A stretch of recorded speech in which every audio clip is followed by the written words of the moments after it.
Bonjour et bienvenue à tous, les titres du journal.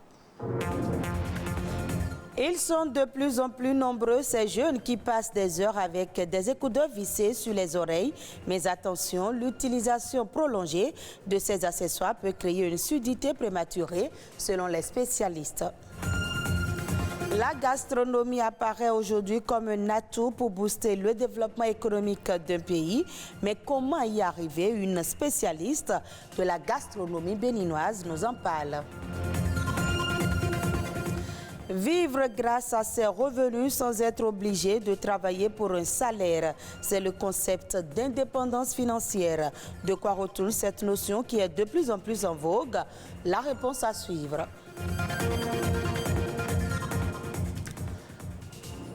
Aujourd'hui, 1er mars, c'est la journée mondiale de la protection civile. Une occasion pour les 32 000 bénévoles de promouvoir leurs actions locales d'aide, de secours et de formation auprès de la population. La protection civile est présente dans tous les moments où la sécurité civile des populations nationales comme internationales est menacée. De ce fait, ces bénévoles ont pour mission d'aider au travers d'actions solidaires et sociales auprès des plus démunis et plus le soutien humanitaire d'exception, de secourir par la mise en place du dispositif de secours et par le renforcement des services publics de secours et de former le grand public et les professionnels.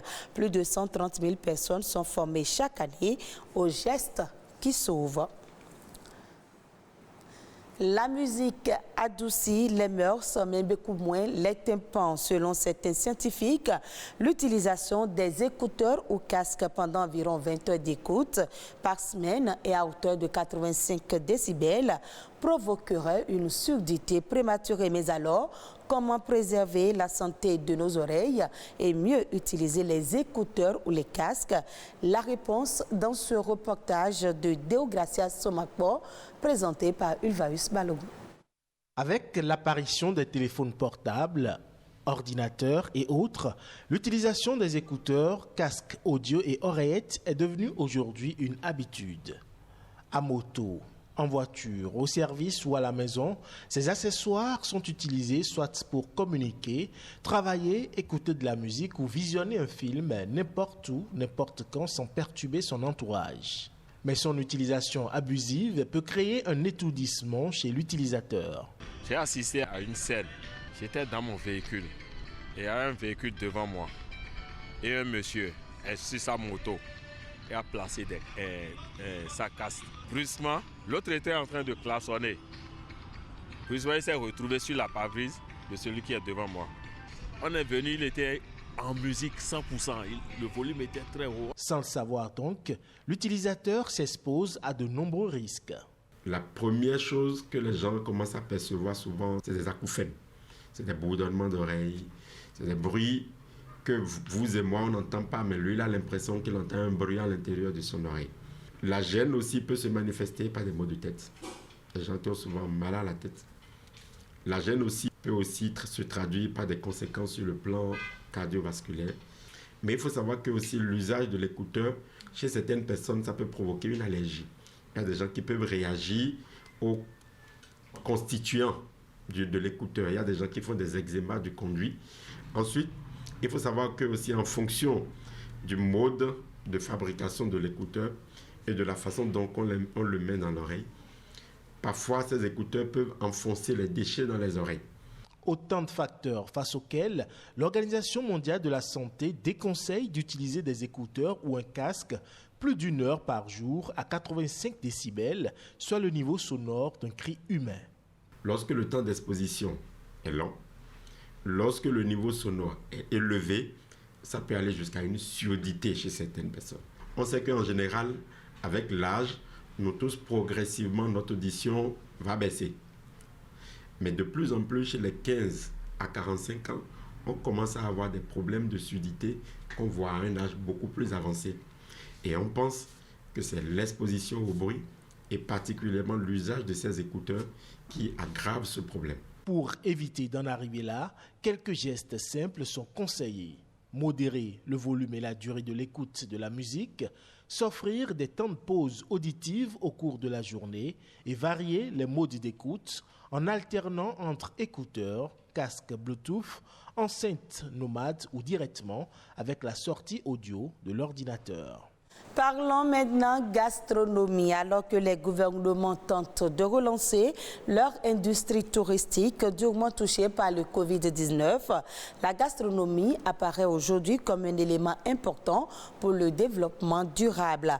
Un atout sur lequel l'on pourrait asseoir le développement économique d'un pays. Quel est le rôle de la gastronomie dans le développement? Valérie Vinakpong-Baguidi nous explique. La gastronomie béninoise se porte plus ou moins bien simplement parce qu'on n'est pas encore satisfait du niveau où nous sommes. Mais il n'est pas complètement à rejeter parce que beaucoup d'initiatives sont prises à travers par le fameux mois du consommation local, mais ce n'est pas encore ça. Nous voudrions que ce soit du nord au sud du Bénin, que le tout béninois s'approprie et fasse de la gastronomie béninoise sa chose. Quand des touristes, même nous-mêmes, quand nous consommons nos propres produits, c'est de la valeur ajoutée que nous apportons. Quand le monde de la restauration emploie du personnel, c'est de l'argent que nous tournons, que nous faisons vivre des jeunes, des maisons, des familles. Donc la gastronomie, la cuisine est un élément assez important de notre développement. Quelques plats phares font la fierté vraiment du Bénin. Par exemple, le Beaumont-Indian, le bon amiwo, le liam pilé, le djongoli de plus en plus, le dakouin, le fétri Beaumont. C'est des plats autour desquels on a l'unanimité quand même. Comment il faut dire, la couleur, la diversité, la variété, le goût et les apports nutritifs sont quand même reconnus pour ces mets-là. Nous devons, dans nos cadres de menus, dans les hôtels, restaurants et autres, donner la priorité à la cuisine béninoise, au mets authentiquement béninois. On peut l'améliorer, on ne refuse pas. Donc c'est à nous d'abord de prendre conscience. Ensuite suivra une volonté politique qui t'a à nous aider pour aller encore loin. Des ateliers pour recycler, pour apporter un plus, on en a toujours besoin. Que ce soit les promoteurs eux-mêmes, que le personnel, les employés et autres, pour donner, ne serait-ce que même l'accueil, quand vous allez dans un restaurant et que l'accueil n'est pas ça, ça vous laisse un arrière-goût. Donc on a besoin de formation. L'indépendance financière, un concept en vogue chez les entrepreneurs et les aspirants à devenir riches. Elle se produit lorsque vous disposez d'une richesse personnelle suffisante pour maintenir vos habitudes de consommation actuelles tout au long de votre vie sans avoir besoin de gagner plus d'argent. Suivez ce reportage pour mieux comprendre. Vivre grâce à ses revenus sans être obligé de travailler pour un salaire devient de plus en plus une priorité aujourd'hui. Ceci pour subvenir à ces 5 besoins fondamentaux que sont se nourrir, se loger, se vêtir, se soigner et s'instruire. Lorsque les parents finissent d'assurer notre formation, il faut que nous entrions dans la vie active pour ne pas être des quémandeurs, des parasites. Donc si nous avons suivi une formation, nous devons savoir que faire pour que nous puissions assurer notre indépendance, c'est-à-dire être libre, être autonome, pour pouvoir nous-mêmes créer notre famille et assurer les 5 besoins dont on a parlé. Lorsque j'ai un revenu, j'assure mon indépendance financière. Pour devenir autonome financièrement, il existe plusieurs clés. La première réside dans une bonne orientation. Il faut que le jeune homme sache, dès mon bas âge, dès les classes de seconde, première, terminale, qu'est-ce que je dois faire. Il y a les métiers d'avenir qui sont là. Quand vous prenez l'audiovisuel, vous prenez l'informatique, vous prenez le digital prend de l'ampleur. Est-ce que je vais vers ça en dehors de mes prédispositions? Donc je regarde, j'observe autour de moi quels sont les besoins qui sont de la société qu'on peut pratiquer. Opter par la suite pour un emploi salarié ou pour l'auto-emploi est un choix. Cependant, pour être réellement riche, il faut entreprendre. C'est là la deuxième clé. vous courez derrière l'argent. Le salariat, c'est ça. On cherche l'argent. Quelqu'un nous utilise. Nous cherchons l'argent. Nous avons des besoins partout. Il faut satisfaire. Mais ceux qui veulent être riches, comme Kauzeski l'a dit, c'est ceux-là qui entreprennent. Ils refusent d'être esclaves de l'argent. Ils sont esclaves de l'argent à un moment donné, mais après, ils changent de cap pour se mettre à leur disposition. Donc, au lieu de faire des dépenses de plaisir, de loisirs, ces gens-là réfléchissent, voient autour d'eux et investissent. Ainsi de suite. Maintenant, lui, il ne devient plus esclave de l'argent, c'est l'argent qui devient son esclave. Se diriger finalement vers l'auto-emploi est la meilleure solution pour être indépendant financièrement. Cependant, pour dégoter cette troisième clé, une étude de terrain est primordiale. On ne va pas entreprendre une activité qui n'a pas de répondant, une activité dont les besoins ne sont pas exprimés dans le peuple. Lorsque je suis jeune et que je vais entreprendre, il faut faire quoi? Il ne faut pas entreprendre comme on a dit n'importe comment. Je regarde autour de moi, il y a toujours quelque chose, un besoin à satisfaire. Qu'est-ce que la population demande? Ah, voilà, je constate que les gens demandent tel produit, à tel endroit, à tel moment. Je vois que ça vient à tout moment. Mais ne vais-je pas rentrer dans cette filière-là pour voir ce que ça peut apporter? Et puisque le besoin existe, il faut le satisfaire. Dans la plupart des cas, il n'est pas nécessaire d'être millionnaire pour faire ce que l'on aime. Ce dont l'on a vraiment besoin, c'est d'avoir suffisamment d'argent pour maintenir le style de vie souhaité. Suivons à présent la nation en bref avec Ulvaeus Balogun.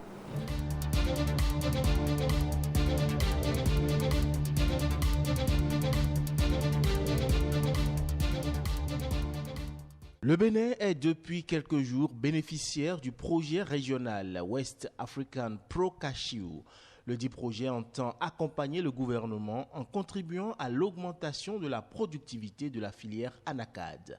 Le Pro Cashew se veut l'expression de la révélation de la filière anacarde à l'ensemble de la chaîne locale et nationale à travers la professionnalisation et la modernisation de la filière en renforçant les capacités des producteurs, des distributeurs et d'autres parties prenantes afin d'améliorer les rendements et la mise en marché des noix de cajou. Le projet Pro Cashew entend subventionner cette année plusieurs organisations, dont 2 usines de transformation, l'une à Parakou et l'autre à Boïcon. Le projet prend fin en septembre 2024.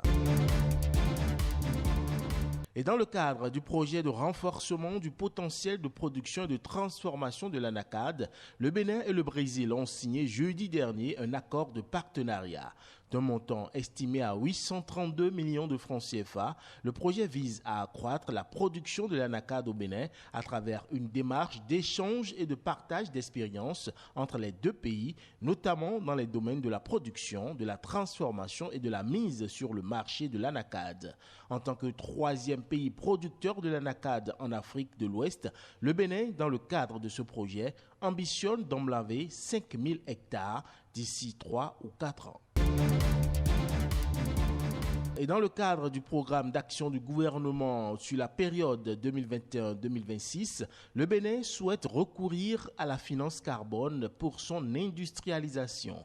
C'est ce qu'il convient de retenir eu égard à certaines rencontres de haut niveau entre le ministre d'État Romuald Wadani, chargé des finances, et des investisseurs privés.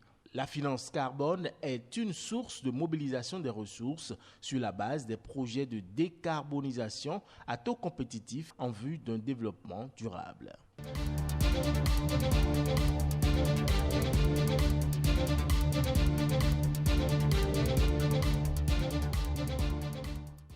Hors du Bénin, le Kenya peut désormais exporter ses avocats frais vers la Chine.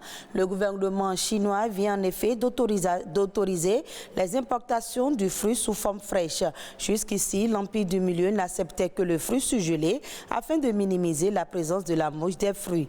Les acteurs désirant exporter de l'avocat frais se verront imposer un traitement de leurs fruits par fumigation pour s'assurer qu'ils sont exempts d'organismes nuisibles susceptibles de quarantaine sur le territoire chinois, en plus d'une inspection de leur cargaison. Par ailleurs, ceux-ci sont tenus de respecter les bonnes pratiques agricoles afin de garantir les conditions sanitaires appropriées de culture et devront également mettre en place des programmes de gestion intégrés des nuisibles. Avec des exportations qui dépassent actuellement les 80 000 tonnes par an, le Kenya a affiché depuis 3 ans son ambition de se faire une place sur cette destination qui s'approvisionne actuellement auprès des pays latino-américains comme le Chili, le Mexique et le Pérou. À terme, les autorités kenyanes prévoient notamment que la Chine absorbe 40% de la récolte nationale du fruit. Et ce journal est à revoir sur le www.ortb.bj. Merci à vous de nous avoir suivis.